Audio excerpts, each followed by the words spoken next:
and welcome back to the Good Wife podcast. My name is Rachel, and if you are new here, I'd really love it if you subscribed and made this your home.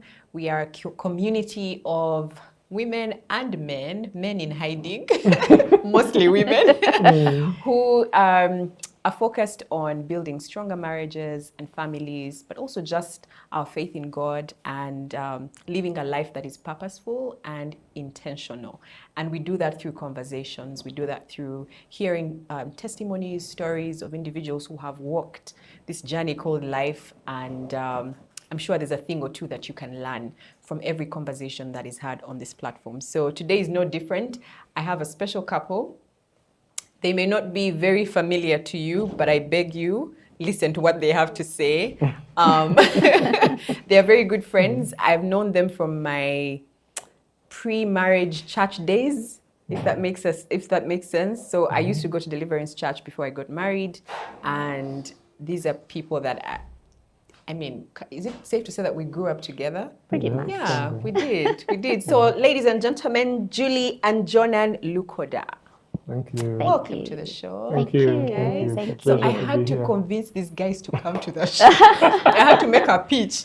So this is why you need to come. And they're like, I don't know. But here they are. Yes. And we're going to talk about a number of things. So do like, subscribe, and call a friend or share this episode with a friend. So welcome. Thank you. Thank you. Thank Thank you. you. It's Good to be here. So before we do the easy thing, I'm going to ask you a couple of questions, which are supposed to be icebreakers. Yeah. Okay. Yeah. Let's start with, what's the most adventurous thing you've done together as a couple? Ooh. Wow. Most adventurous. Oh.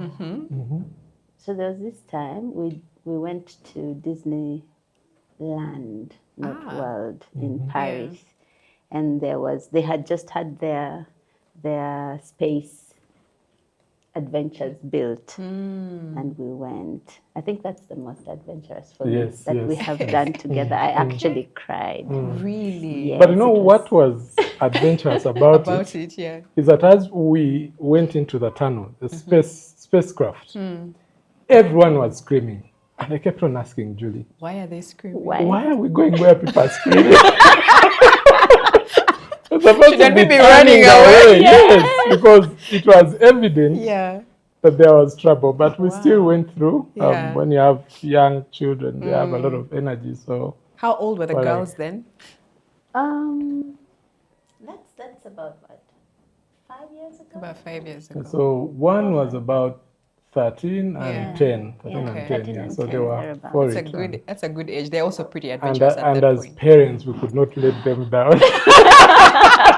That's why it was Your name was on the line. Yes, So I exactly. actually thought they were screaming because they were excited or happy. Oh, they were afraid? They actually were afraid, yes. There were all these little things that are brought at you. You see a meteorite coming to hit you, a stone coming.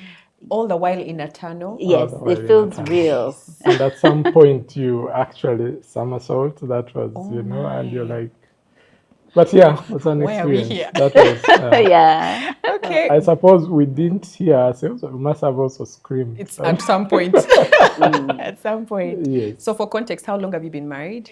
That's a good question. A while. It's been a while, yes. Been a while. But this year we make 22 years. We got married 22 in years. 2003. Nice. 22 years, and you have 2 daughters. I have two Yes. daughters. Awesome. Okay. You did well. Look at you. How do you so this one might be a bit deep, Okay. but it's still an icebreaker. How do you handle differences in interests or hobbies? Yeah, it's deep. It's deep. How do we handle differences? I think over time we've learned to respect each other's interests, and sometimes we zone out, sometimes we whine, and the other one has to give in. Yeah, so it depends. I mean, it depends. For the most part, we will let the other do what they'd like to do. Okay, compromise. Now, something. My wife loves American politics. Yeah. So you can imagine there was a time we were competing, so she would put her politics and I put my sermons. Oh, wow. So it would be like, how do you then tune in to listen to what you're trying to listen to? But yeah, sometimes we allow the other one to have their space, and then sometimes we have to say, no, we need to do this together. So turn your volume down. I need to hear mine. Yes, so there's a conversation constantly happening at some point. Okay, Definitely. all right. How do you keep the spark alive in your marriage? Is this an icebreaker? These are deep questions. Like interview. I told you some of them were deep, but they're part of our conversation. So That's true.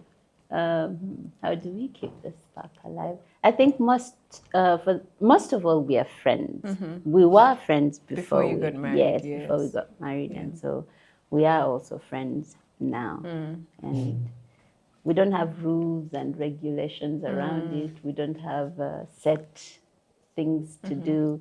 I see many people talk about date night and stuff like that. okay, We just don't do that. yeah, But because we're friends, sometimes we're able to tell, if Jonan is able to tell if I'm stressed or something, and then he'll reach out to me, and I might find that really sweet. Like last week, he just came home with a set of jewelry, and I thought, nice. Jonan. I like. Well done. 22 years later. You, yeah. She should tell you about the story about her pearl, her engagement ring. But maybe that will be for the next time we come back. But yes, we keep the spark alive. We do many things together, actually. First as a couple and then as a family.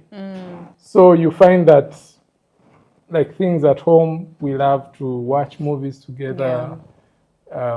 If the children can't handle it, then we excuse the children, or they've started excusing themselves, not but because of the genre and all that, but also things like fixing things in the house. By the time we call a plumber or an electrician or a carpenter, just know that we have not found that solution on YouTube. Really? We have not. So we are always trying to do things around the house. So when you come, you find a crooked table, but it's our table and we love it.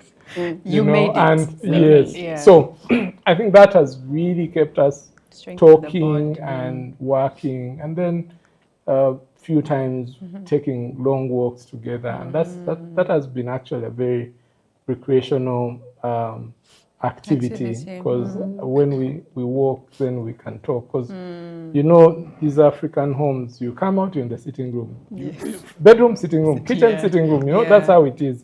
So sometimes it can be so crowded.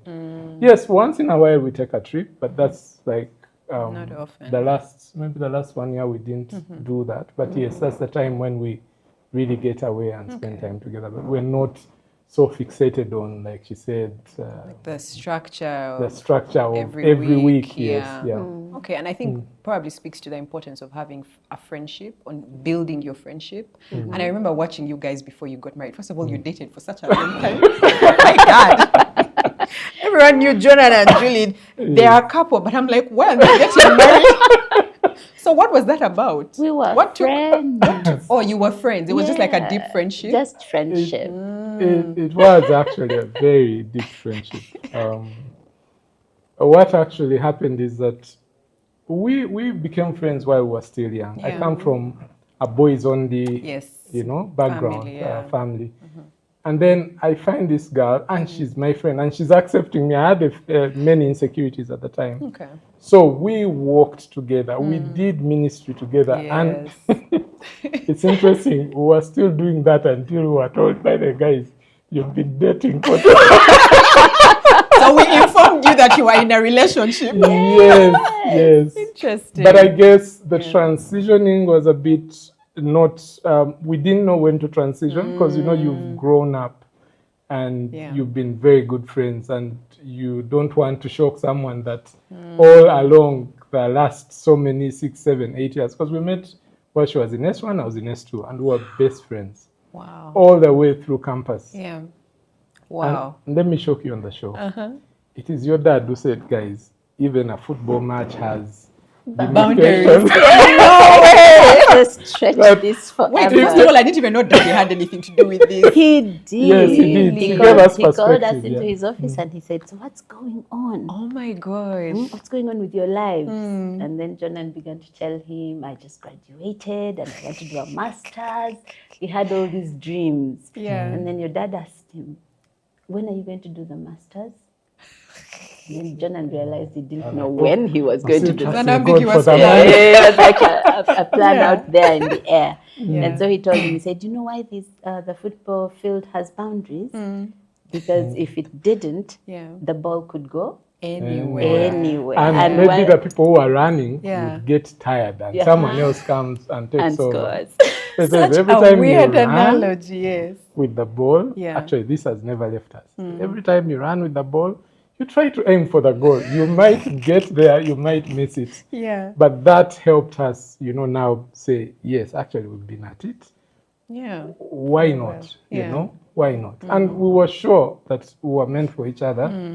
But those insecurities, you haven't worked long enough, you don't have anything to your name. I was just a brother In the Lord. in the Lord and in church. Yeah.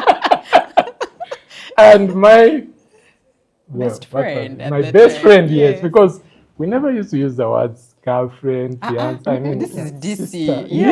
Yes, this is DC. Church. Simple. What are you talking about?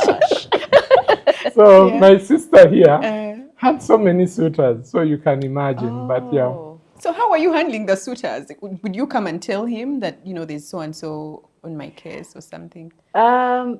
Yeah, we'd talk about talk it about- actually. We'd talk about all those things. But I was also quite, I think I'll use the word religious at the time. I was also quite religious. So the suitors were there, but You were not paying them any mind. no, not at all. I was pursuing The Christ. Lord. God ordained. Pursuing Christ, devil flee. Right? It was that kind of, yeah. Yeah. So yeah, while there were many, none of them really had made a mark in any way. Yeah. That's true. And we'd talk about it. We'd say, "Oh, did you notice so and so? This is what he Interesting. said. This is what he wrote," Yeah. and stuff like Yeah. that.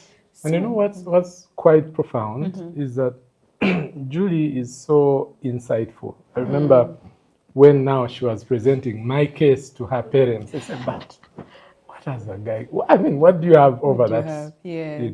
And she says, "You people are looking at the present, but I look at the potential." Yeah. You can imagine at that time, 1 year out of school. So yeah, she was quite insightful. I had my doubts because of my background and all that. But yes, the belief we had walked properly. Yeah. We had seen God move us along, and that trust and that confidence that I got from her that yes, it was well, it was good, encouraged us to now pursue, take the leap and move from sister and brother sister to to now friend and and then straight into fiance fiance and then the wedding. marriage. Right into marriage. Yes. Wow. Okay, so there are parts of the story that I didn't know. I didn't know that my dad was involved. He was. But that was a really good illustration that a football field has boundaries. And so you guys can't just be in a relationship that is so close-knit and you're just kumbaya, we are good, he's my best friend, she's my best friend. It's like, really? Yeah. To what end? Yes, what and he end? actually cautioned Yeah. that sometimes you might run out of steam and someone comes and takes the ball Takes the away. ball. Yes. Oh my God. So that was like, oh my goodness, we Yeah. had better before. Before someone takes Yeah, the we ball. left that place Whoever knowing. the ball is in this, Yes. in this, Yes. this illustration. Yeah. When we you left, know? we knew we needed to define something. Yeah. It was a very sobering evening. Okay. So there was a conversation on potential. I think you're the one who mentioned that she saw potential in you. Maybe for purposes of this conversation, what do you do, Jonan, for work? I work with Airtel. I work with the revenue assurance section under the finance department. Yeah. So what we exactly do, revenue assurance, is that we let everyone else in the company do their work, but we come checking. Sort of like auditors without the mandate to fire and hire. Okay. Okay? Yeah. The purpose is that whenever we find either processes are not properly aligned and we are losing revenue because of a process, because of a configuration, or because of fraud, then that's my docket. That's when I come in and try to see whether we change the process, we stop the product, we reconfigure the product, or go after the fraudster. Okay. Yep. Okay. And so revenue assurance and fraud management with Airtel. And you've been with Airtel for a while. Yes, I've been with Airtel for a while. Yep. And I think one of the things that your job has enabled you to do is to travel. You have not just lived in Uganda. I think you got married, lived in Uganda for a bit, and then you had to kind of move. So there were moments where I'd be like, oh, where is Jonan and Julie now? Hey, they're in TZ, okay? Then someone would be like, no, they moved from TZ. I'm like, no, where are they? You know? Yes. So kind of bouncing around different nations. And I know that that is the sort of thing that can have an impact on a marriage and a relationship, both for good and bad. So walk us through what that looked like. Your husband is, has this job and it's allowing him to travel. You have to kind of uproot the family. I don't know if the kids were there at this point. Yes, and relocate to this new nation, new language, new way of doing things. What was that like? How would you even present this to your wife? That this is what we have to do. How did you take the news? And then how did you settle in? Well, Ali, before we got married, Deliverance Church has these counseling sessions that you have with a mentor couple of sorts, and they just walk you through life and how life will be the best they know how, using, of course, their own examples and the knowledge of scripture that they have, and prepare you for marriage. And one of the things that they taught us was that when we get married, we would become one. Got you. One unit. And so I think we took that literally. And for us, that was it. We were very aware of our unique roles in our marriage. And at some point, after the children were born, especially after Jonina was born, and we were going through that season of hire maid, fire maid, we decided I'd stay home with the children. With the kids, Yes, so as soon as Ella was born, I actually stepped out of office and never went back. Yes. So that we didn't know we would do all these movements. Yes. But with hindsight, that became a blessing. It did. Because then I was able to move freely because I was a stay-at-home mom. Yes. Actually, it's so interesting. When we were moving to Kenya, I was booked into a hotel. And that booked like for a very long time. So after 2 days, I go to them and tell them, my family must join me. So they're like, when? I'm like, I need them this week. And you should have seen the panic. On their faces. Yes, the panic on their faces. Because the company has places they usually hire, so they got us an apartment. And Julie and the girls were able to join me after 3 days. So like I was in Kenya only 3 days. Without them, Without them. Same for Tanzania. When we're moving to Tanzania, we go and do our look and see and, move around for homes. And now you go back to HR and they are planning. So we'll first put you in this hotel for like 2 months as you find a house. And I'm like, I'm going to a hotel room. My family is in Kenya, and Kenya is not their home. They're coming with me. So whatever arrangements you're making, they've got to be able to accommodate all of us. And they were really, really, really shocked. But it was such a blessing to be with them. No, and I think that really helps that you were already a stay-at-home mom. So adjusting became a bit easy. What happened with things like school for the kids, the language? Were you speaking Swahili at that time? Did you know a little? No. Besides greeting, there was no Swahili. So bargaining in the shops and stuff like that. Well, first, we were homeschooling the girls. Once I stayed home, we began to homeschool the children. So school wasn't an issue. Actually, that's been one of the blessings in our home. When he has to move, we all move. we are one unit, pretty much. But then when it comes to language and blending in, I think because he went as an expatriate, we were living in a bit of a bubble in a community where there's English and there's grocery stores that are easy to shop from. So that wasn't a big problem for us actually, because of the neighborhoods in which we ended up living. Yes. Okay. So it took a minute before we had to go to Gikomba and all those places, and by that time we had found our footing. Yes. So okay, you moved to Kenya and then you moved to TZ, and then you do a round trip and come back to Uganda. Yes.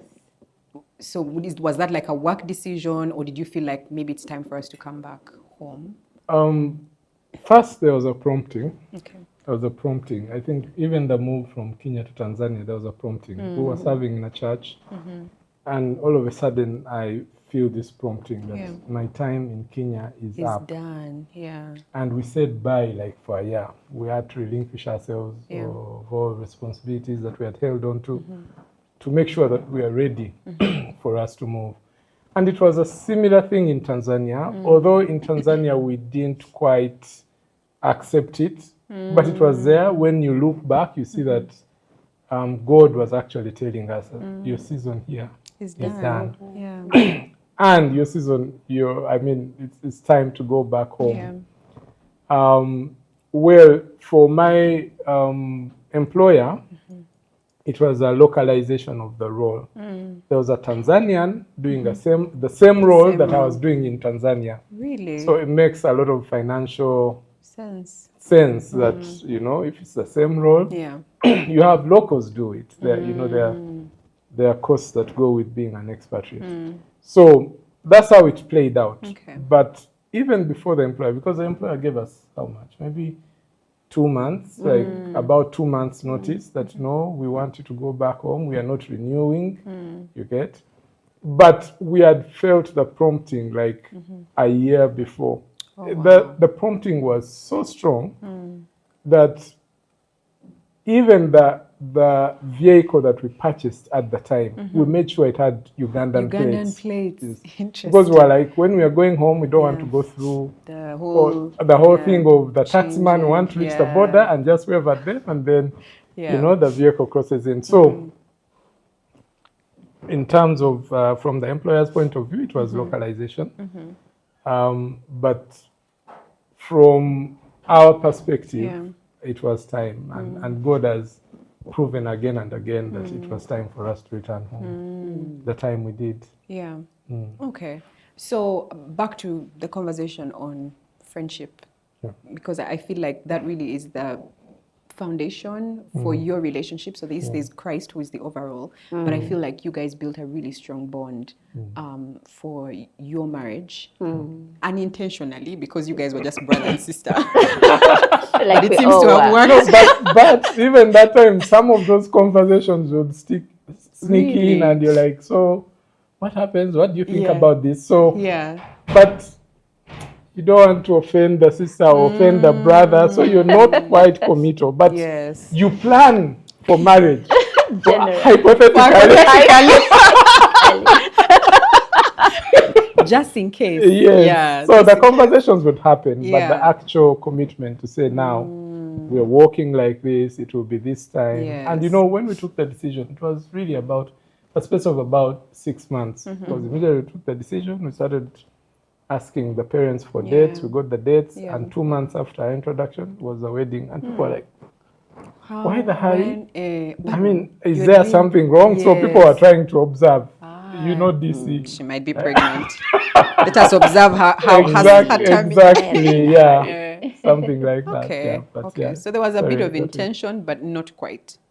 I guess because of background and environment. I grew up in DC, so I know the kind of traditions that we... And to be honest, I think they were very helpful. They're very healthy. They really were. I think for me, even leaving Deliverance Church, just joining like the marketplace, there are a lot of things that shocked me. I'd be like, people behave like this. And it's okay. It's okay. What? And to the point of tradition, even things like relationships.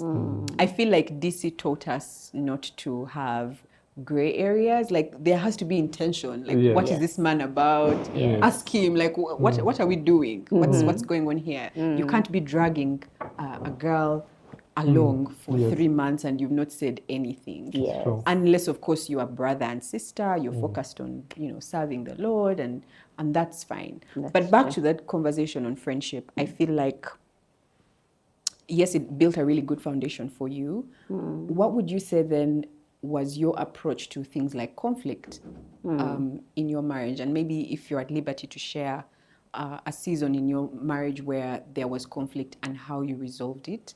Maybe to speak to the value of friendship, it could be that, or to speak to how you guys approach conflict in your marriage. Yeah. You're giving him a go ahead. The show, the name of the show is what? The Good Wife. That's a good one. I'm keen to hear as well. To hear what she has to That's say. a good one. I think that one, we have accepted that conflict is going to happen. Yeah. There'll be times when we will conflict because one, we are human, and two, we are different. Yes. We are different. We have very different perspectives towards very many things.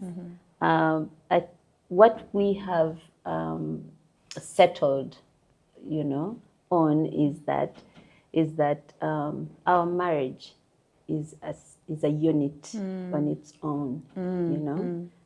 There's Jonan and there's Julie, and then there's us. Yeah. And we always do what's right for us. For us. Okay.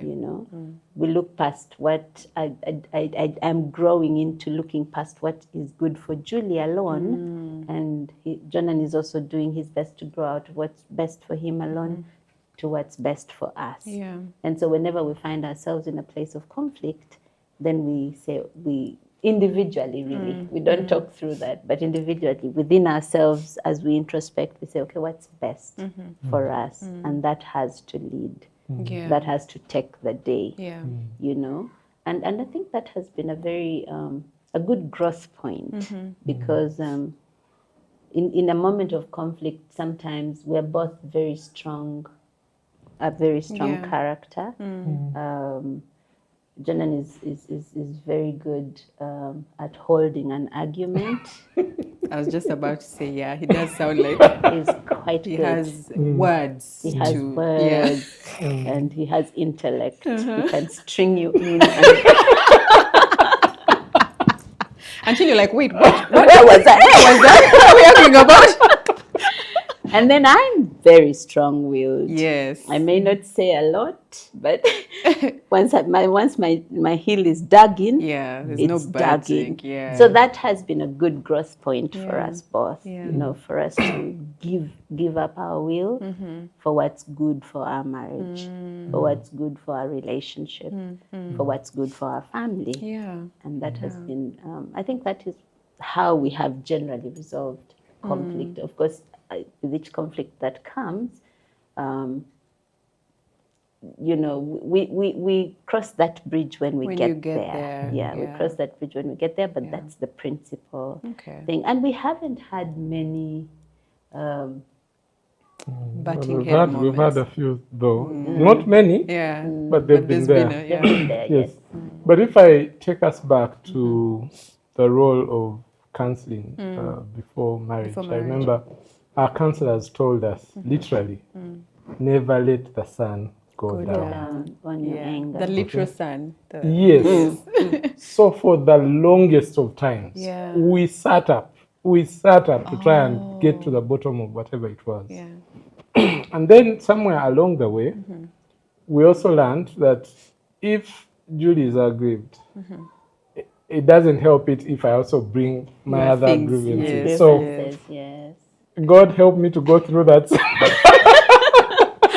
that session. But sometimes we fail, to really just let her Yes. talk on and on and on. But I try as much as possible to pull back and try to listen. Sometimes been heated, but pull back and try to pick what she's saying. And if I have an answer, I try to. But again, emotions, rationality and emotions usually don't work well. That's true. One elevates the other. other. Okay. So you want to be careful. So it's some of those things. One, that we try as much as possible to resolve conflicts as they come. But we've had some conflicts, if you don't mind. Ministry things, you get so close to someone and then it creates some tension. And you just have the physical boundaries. You know, I didn't know about emotional boundaries. Somewhere you learn as you go along. You learn as you go. That's so somewhere along the way, one of those conflicts that we really struggled with was those emotional boundaries, when you're really just justifying, you know, until such a point when I said, you know what, I'm not the one who saved the whole world. I don't Jesus need to Christ. And he didn't send anyone. I don't need to be the answer to everyone's problem. And that has helped me put perspective to know that I'm first answerable to Julie, your wife, and then to the girls. Yeah. So sometimes when it comes to that, that's what she was talking about, knowing that we are a unit first. And every time we are able to isolate what is trying to come between us, we've traded on, we've fared better. Yeah, but sometimes it's been tough, you know, especially as longer. you do. As you do. I mean, she stays home. I go to work every day, and she stays home every day. Yeah. So I am almost the only external person she sees between Monday and Friday. Outside her and the girls, it is me. Yeah. So I bring the news, I bring the stories. That can't be. So, but that's what has happened. Okay.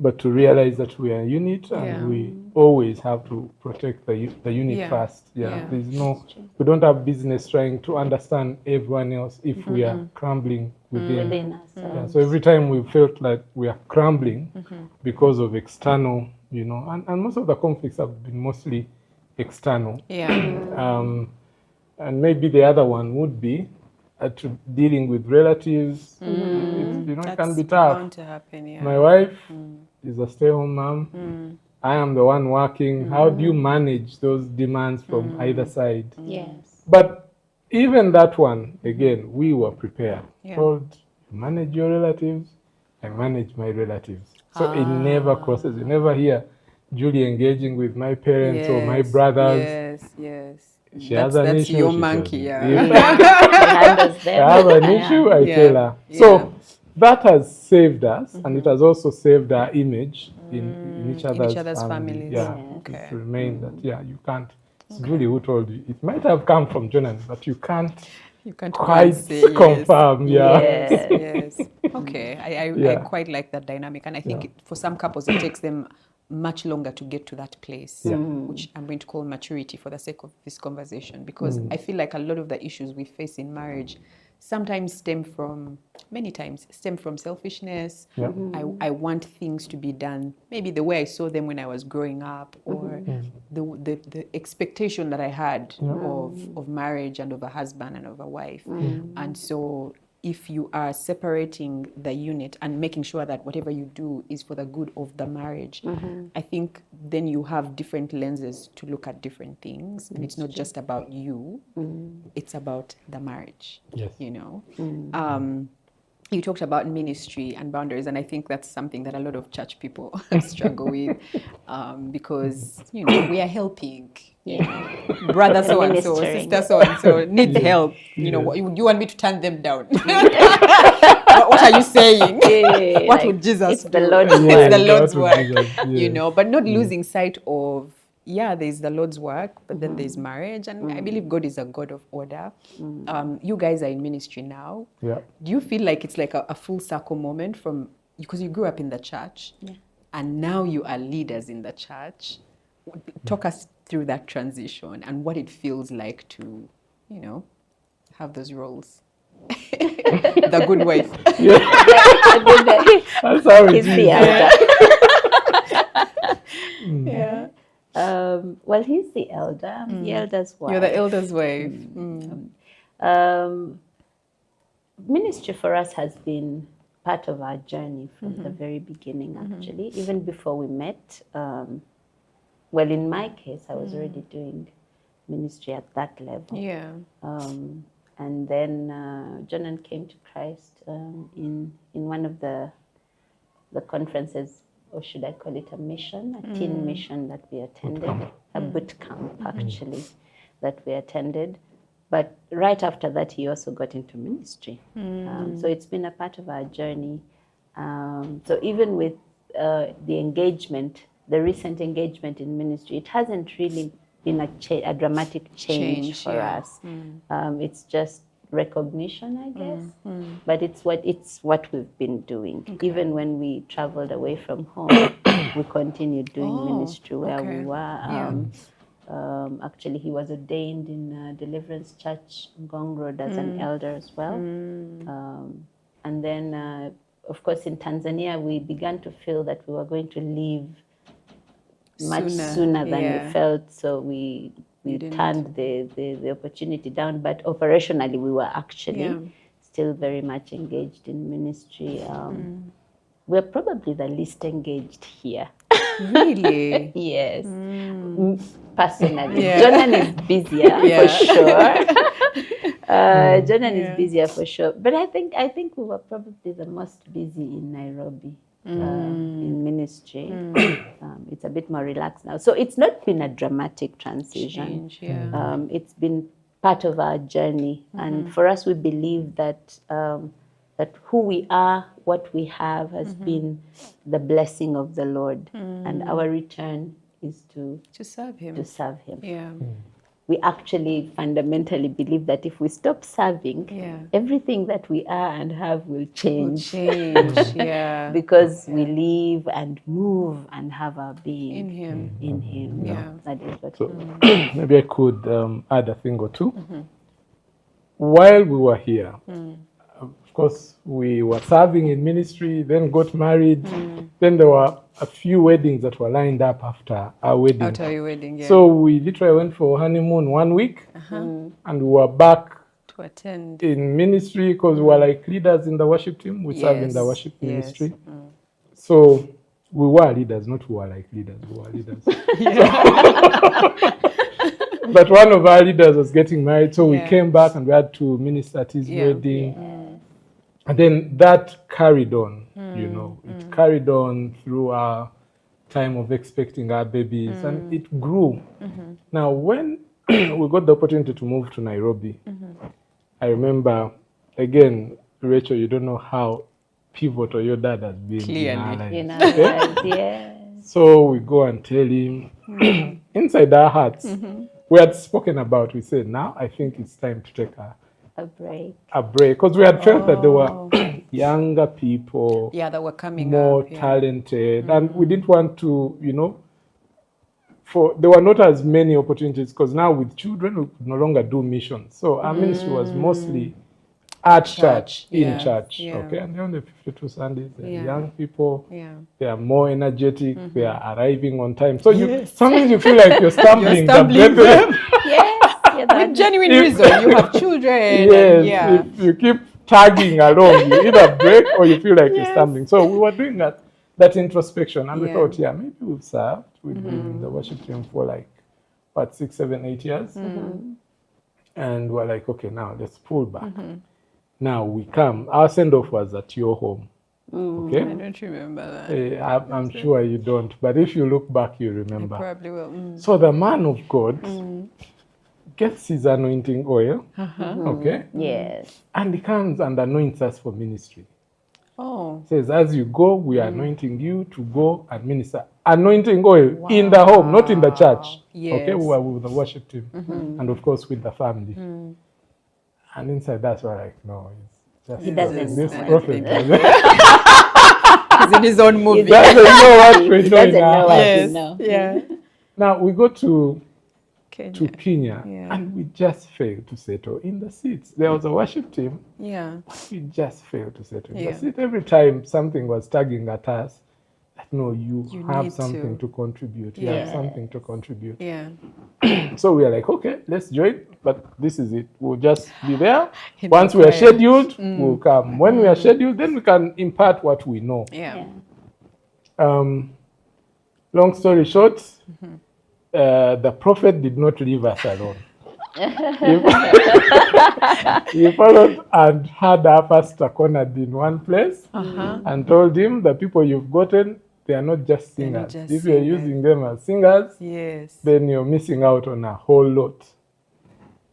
Before long, we were being ordained elders. Okay, not like immediately, but a while. That's where it started. We were elevated to be leaders in the worship team. And Kenyans do it the brutal way. They just came and said, guys, there are other leaders, they called the whole team, they are seated. And said, guys, from today onwards, these are your leaders. Oh my gosh. The foreigners. Yes. The rejection, the struggle, it was tough. Yeah. But God was faithful. Yeah. God was faithful. Yeah. Of course, after some time, we were again ordained to serve as elders. The bishop came and prayed over us and ordained us to serve as elders. And yes, because the other one was a church that was starting, there was a lot of work. That's what she said. That time, it was a lot. We were doing so much ministry that our children hated church, literally. So somewhere along the way, we have this opportunity to move to Tanzania. We say, Fuchs, let us go. Time to rest. We are out of here. Yes. Time to rest. Yeah. And yes, but it followed us. Yeah. It followed us. Yeah. And even when we came back, because remember, we left much younger. Yes. We went for 11 years, Yeah. When we come back, we're like, surely this year has moved on from us. Like We're just going to sit in the background. Yes, we don't we even come know in, the church song. goers. attend second service, and then we go. Yes. Once in a while, when they want to listen to Precious Memories team, then They come call up. you. Yeah. When we were called to be told about what God was leading the church into, we could not believe it. But we are taking it a step at a time. It's been quite Oh wow. quite a journey. I mean, ministry is tough already, and I think when God calls you to do something, you might think, I'm just going to do bare minimum. Like I'm just going to do this part, and then we'll all be good. And yet we don't know that He actually has a grand plan for wherever it is you go. He wants you to kind of be an ambassador there. So it's just interesting to hear your view of yourselves versus what God had in mind and had in store for you. So you're living in foreign countries, considered as an expatriate. And we know expatriates to be rich people who make a lot of money, people who are successful. So I'm not really going with the success. We'll talk a bit about the success, but you being in the marketplace and still maintaining your faith. I know that that's not an easy thing for many believers. One of the two is going to either corrupt you or influence how you think. And so you find maybe sometimes that when people are rising in their career, they're going down a bit when it comes to church things. We're not really ministering. Guys, I don't have time. Like I have a job, I have meetings, I have all of this stuff. And no shade to the people who are in that season of their lives. But like, how have you managed to create that that balance and maintain serving the Lord actively while, working, and just even being able to grow. You've traveled these nations, you have come back to Uganda, and there's something to be said about your work if you're still there and you're thriving. So talk to us about that balance. Okay, first and foremost, like Julia said, whatever we've gotten while serving at the altar. I mean, Julie came into my life while we were serving. We were young, but we were serving, and we walked from that point on. My first job opening was while I was serving. We were serving at church. I'll just give this as a testimony and then come back to the question. We were serving at church, and then there was an opening in Umeme. They were head hunting, okay? But just the previous Sunday, I'd been training the altars. You know, we used to sing out. Yes, I used to sing alto. I remember. Then one of the sisters then asked me, Jonan, what do you do? Yeah. I'm like, well, I'm still, of course, the same answer like the one I gave Yes. when I was asked when I was getting married, when I'm starting my master's. Yeah. I'm like, yeah, right now I'm still seeking God, I'm still serving, but I don't have any meaningful employment. Yeah. He says, okay, I had my sister say that they are looking for fresh graduates. Oh. So she took my name to her sister. Her sister was a company secretary. She also was coming to DC. Now that sister gave my name to the MD then. Okay? Oh, okay. So I went highly recommended by the MD, but we never ever met the MD, even while I got into that job. Really? So interesting. So yeah, and a few months afterwards, the MD was changed. I was like, wow. As in, Oh my. I could not believe how this thing worked, but I could yeah. thread it back to the ministry. Yeah, yeah. My first computer course, thread it back, right back to the ministry. So we have always felt that God has called us to serve.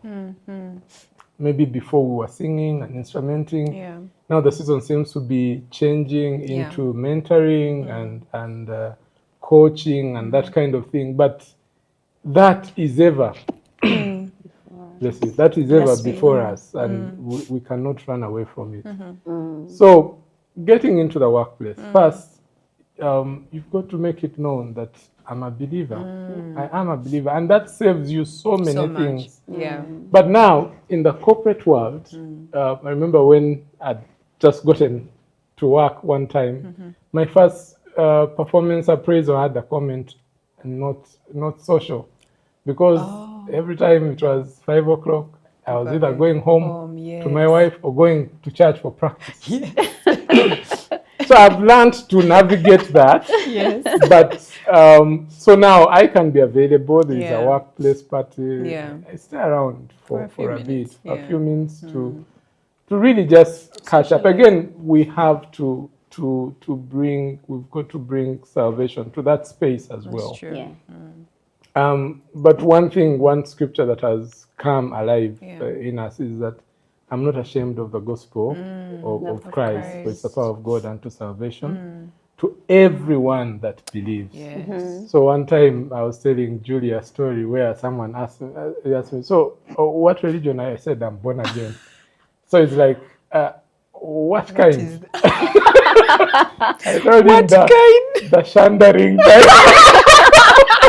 That's the kind. That's the kind, the shandering. I told him the shandering type. Yes. So, yes, there have been times when I've had to allow, if there's a pressing work need, I've had to excuse myself for a bit.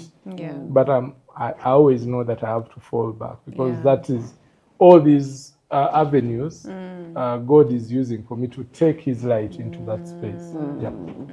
That makes a lot of sense. And I think for many people, when God elevates us and gives you that job that you have been crying to Him for and saying, Lord, give me a job, give me a job. He gives it to you, and then suddenly it's like this other part of your life is, is dimmed down. And yet you're very right in saying, because the scripture says that you seek first His kingdom, and then all these things are added unto you. But now if you've sought the kingdom, and then He has added the things, and then the things have become the main thing, it's kind of maybe a little hypocritical. Yeah. That's true. I like a philosophy that Jonan holds. Jonan does not believe that there's a work life and then a family life and then a Christian life. He keeps saying it from time to time. He says, there's one life. Yeah. This life, you know. Yeah. So when I go to office, I'm still me. You know, I'm still the Christian who loves God, who serves God. So it's not a whole nother Jonan going to work. It's the same Jonan that goes to work, that goes to office. So that I think that helps to keep that cohesion.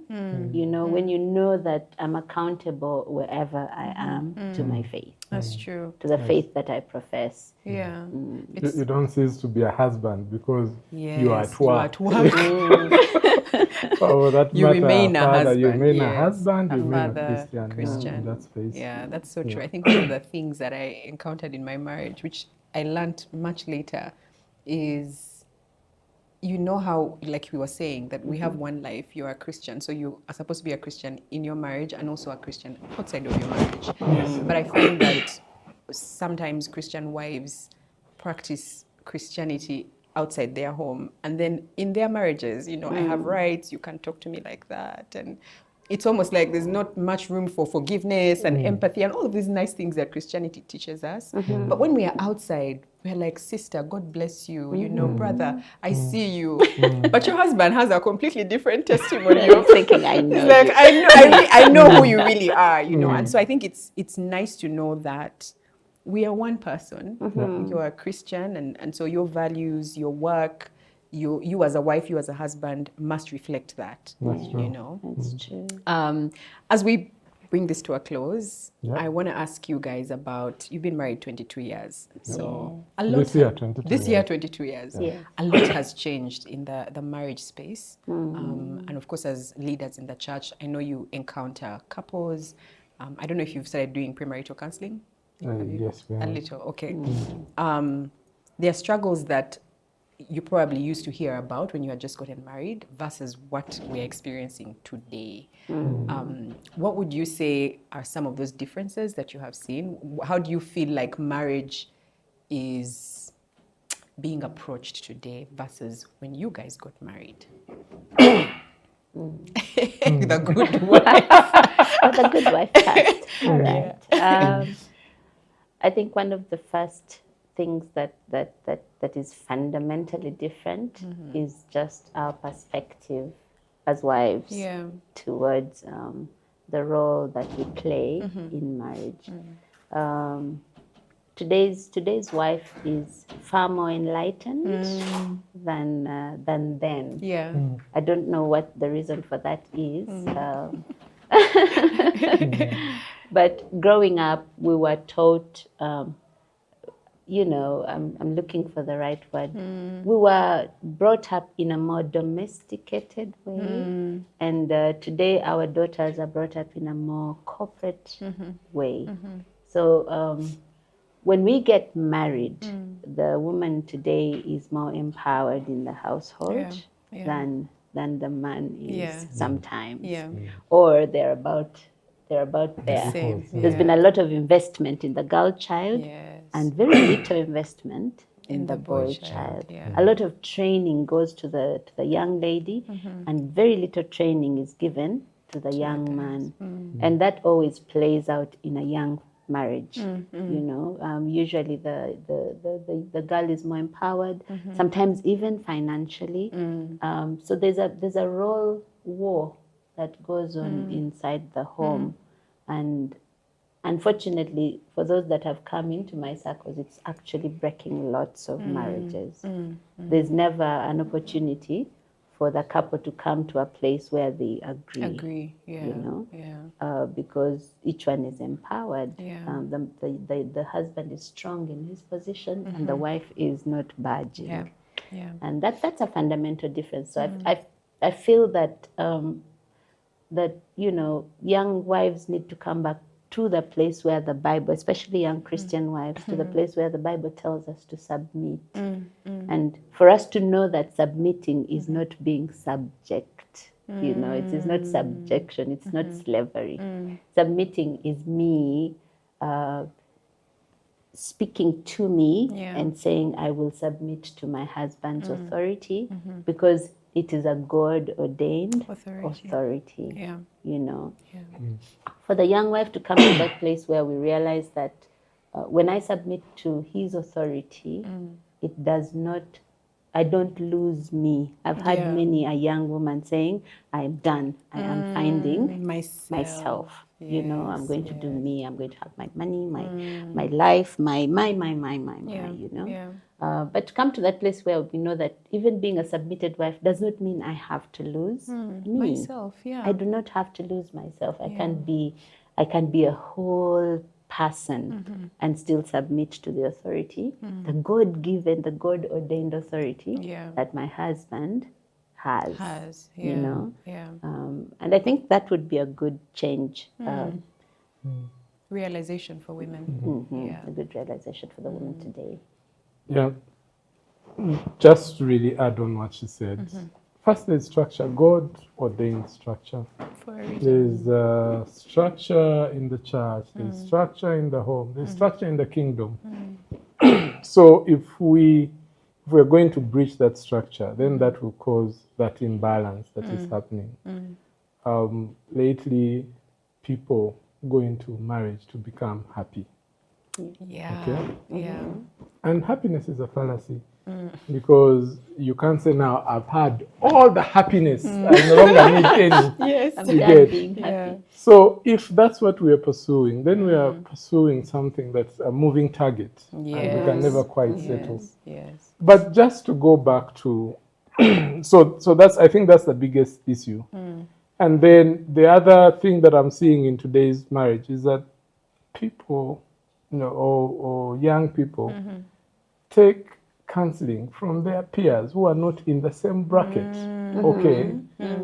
I mean, we were friends for the longest of times, but when we came together as a husband and wife, we still had a lot of adjustment to do. I was surprised. Because we had been friends for 10 years. For long, we had done missions. So like I'd seen her in the morning, I'd seen her in the night, in overnight. So you had an idea. Yes. But it was still like, you had to adjust. What just happened? So people go for guidance and counseling from people who don't know anything, people who haven't experienced, people who are talking from hypothetically, okay, as they think, then they advise. And I'm not saying that is not right, but I'm saying that should not be your primary or your core, your core point of reference, because they don't know a thing about what you're going through. So that has happened. And then we just are inherently competitive. We don't know that we are uniquely fashioned. So when I see their marriage, when you and Ben, what's happening with you, then I come and put pressure on my wife to make sure we get that good side that we see in you and get that. And it's causing a lot of pressure on people. But if we appreciated our uniqueness and know that it is the uniqueness that makes us one unit that cannot be replicated, and therefore we have something to contribute that is not replicatable, okay? Then we'll move into that space of understanding that this is God ordained, and we're on a special mission, and no one can do it. And I mean, we read a book, maybe marriage was supposed to, what was the title? Marriage, Gary Thomas, right? Marriage, we're married to not to be happy, but to be made holy. It was so something like that. Where he's talking about that the pursuit is holiness. And for holiness, there are principles in the Bible for the husband, for the wife. If you want to be holy, what are some of the things that you're supposed to do? As opposed to pursuing something that is fleeting and something that is always moving. When you think you've been happy, you have another experience and you're even more happy, and then you have another experience. There is no cap, So I think that is the biggest deception, that first you can be equal, there's structure, there's order. Second, where do we get our source of inspiration or guidance? What's our reference point? That has faded. Again, we've tried to marry common knowledge with spiritual things. Marriage is first spiritual before it is physical. Okay? And we can go back to the Bible and understand. One day I was thinking, why did the angel go to Joseph to tell him that they were not yet married, but the angel had to go and declare to Joseph that please do not be afraid to take Mary as your wife. Why? I mean, it was God. It was God's business. Why I mean, why? Because it is first spiritual, and there has to be that spiritual alignment. And then afterwards, we are unique. We are unique. The way we do life is not the same way other people are going to do life. My wife, after studying, has been home, and we've been happy. And because she's been home, she's allowed me to express myself in the workplace when I'm not worried, Did my daughter eat? Yes. Are Were they they being picked? mistreated? I know the Yes. person who is with them You can loves trust them her. so much. Yeah. So sometimes if we cannot even put a sum to it, like this amount of money. And so that unit, that one unit then is able to advance. But yeah, the pressure that comes from what we see, what we hear, and especially where we get our inspiration from is causing many to struggle. And it's not that we are insulated. We also find ourselves sometimes falling back there. But we have to remember, to remind ourselves, that what is your standard? Which standard are you using? Whatever you're pursuing, what standard are you using? Yeah. And that's sobering. So we come back to our senses and are able to find ourselves and hopefully walk. I mean, there are people who have walked, have been married for 50 years. So why can't we? I mean, what is so special about them? Yeah. The only way to make 50 years is one day at a time. One day at a Because time. it is one year, 2 years, like that. Yeah. Yeah. Thank you. As elders in the church, I want to put you on the spot for a brief minute. Okay. On the role of the church in supporting marriages. And I know there's a lot that goes into how you support. So premarital counseling, I mean, couples go to church elders and say, we are struggling, so they will support you. But are there things maybe that you wish could be done a bit more, or that you feel like are being done and are not being done well, to support marriages? Because there's a lot of divorce that we're seeing, a lot of separation that we're seeing, even in the church, where, we preach Christ is our foundation, we're preaching forgiveness, and yet people are not forgiving. They're saying, I didn't sign up for this. I deserve better. I'm out of here, Yeah. I think what is the place of the church in this marriage conversation? I think that's what I'm trying to ask. So you can speak about what you think should be done and maybe what is actually being done. This is not the midwife. This one is the elder in church. This is the elder. Okay, yeah, this is on the spot. Yeah. What should the church do? I think the church needs to begin celebrating marriages more. There's the world has embraced bad news. Yeah. Bad news moves faster than good news. Absolutely. Okay. Yeah. And most of the stories that we are hearing are stories of people who are struggling, people who have, broken down. Yeah. And so we've painted marriage with such a picture, and yet it is beautiful, but the picture is not comparable to the picture that we are seeing. Yeah. There's a lot of, we've got to counter that story. Yeah. We've got to hear good stories. Because the good stories are many. There are very many, but we're not looking out for them. Yeah.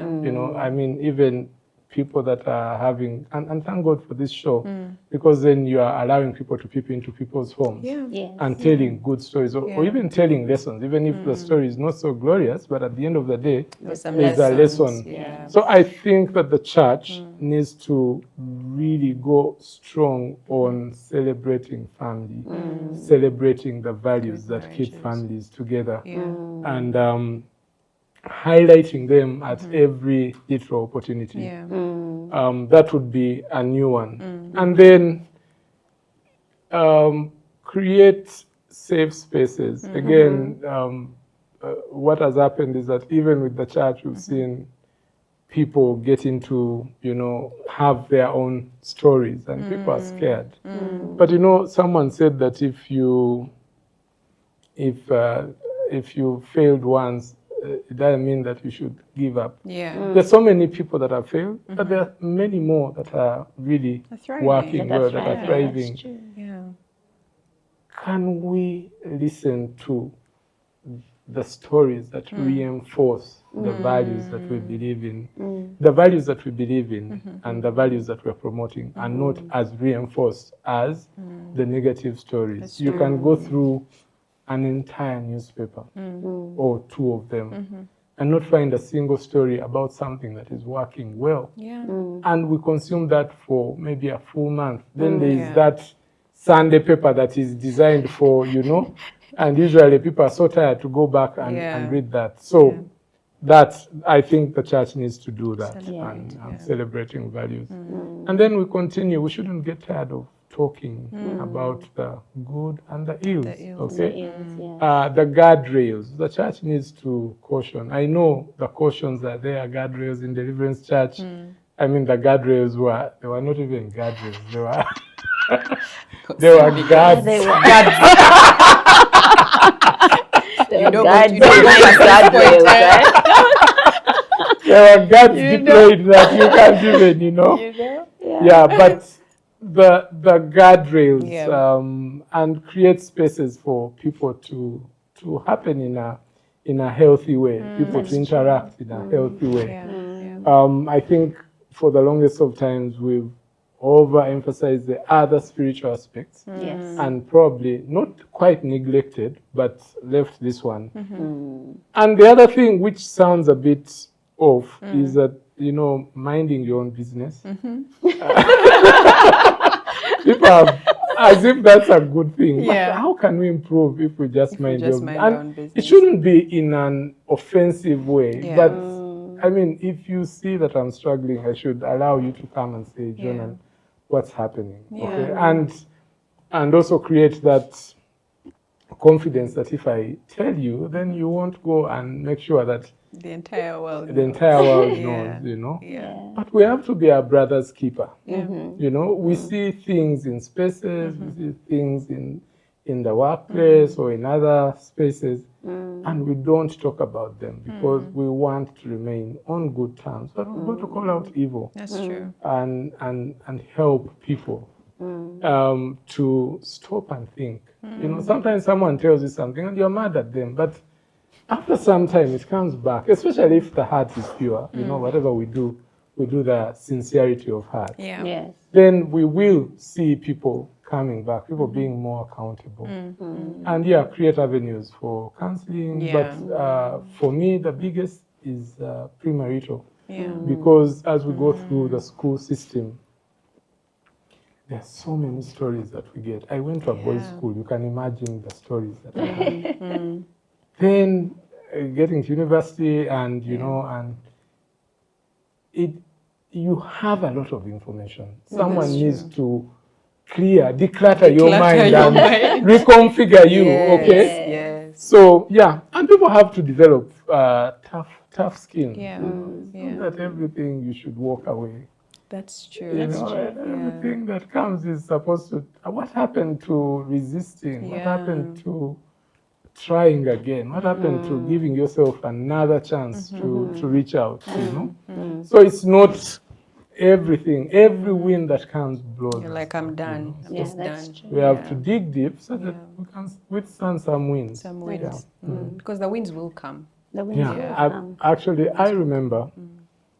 You spoke about conflict much earlier, but I'm remembering something. We said, you know, we loved each other so much that the time I did something to Julie or she did something to me, my first point was not to say she was trying to hurt me. My first thought process should be, she didn't understand me. Okay? Yes. So I give her the benefit of a doubt until I am convinced that this is it, then we deal with it at that point, you know. But that giving each other the benefit of a doubt that someone has wronged you, not intentionally, but, you know, maybe, something that happened and they had an error in judgment.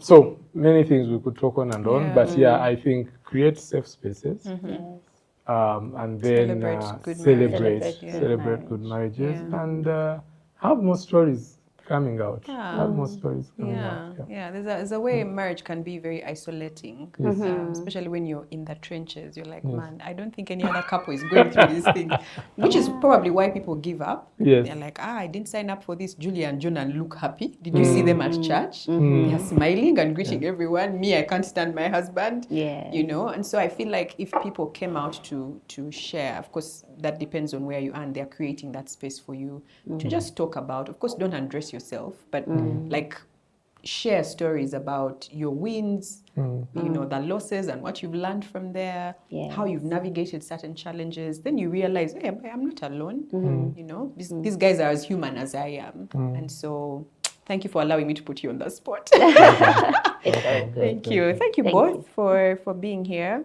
Thank you. I really appreciate you coming through. I know this was a big ask, Not really. but you've done well. Thank you. Thank you. You Thank have you. done Thank well, you. and Someone I hope for Mm. the audience that they have picked something from your journey. I think for me, overall, is just the importance of friendship as a couple. I think there's a lot of things that you can overlook when you're friends. That's you know, I mean, just hearing that if someone offends you, you're not thinking this person is out to hurt me.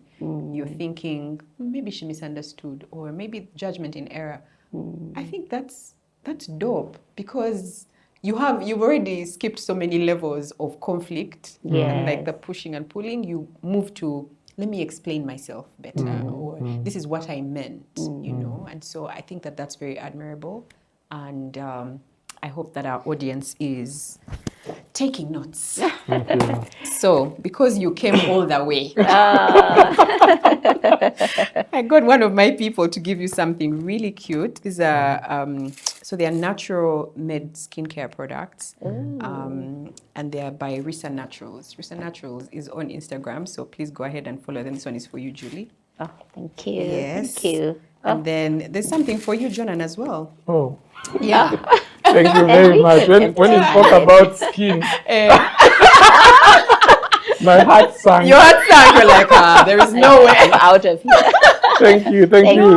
Risa Naturals. Yeah, Naturals. there's something for the men as well. Thank So you. she makes butters, she makes body oil, she makes soap, and they're all natural, and they smell amazing. Wow. Amazing, and body scrubs as well. So if that's your vibe and you want to take care of your skin with natural products, Yeah. Risa Naturals is the place to go. Thank you. We Thank you very appreciate. much. Thank you for having us as well. Thank you. Thank you. Yeah. My love to the girls. Oh, for Thank sure. you. And I'm going to go and tap Daddy on the back. Yeah. You really transformed No, these he people's did, lives. Yes, he did. He did well. He did. He did. You did Yeah. us well. He did. Yeah. Thank you for watching. Leave us a comment. Like this episode, of course, subscribe and share it with someone.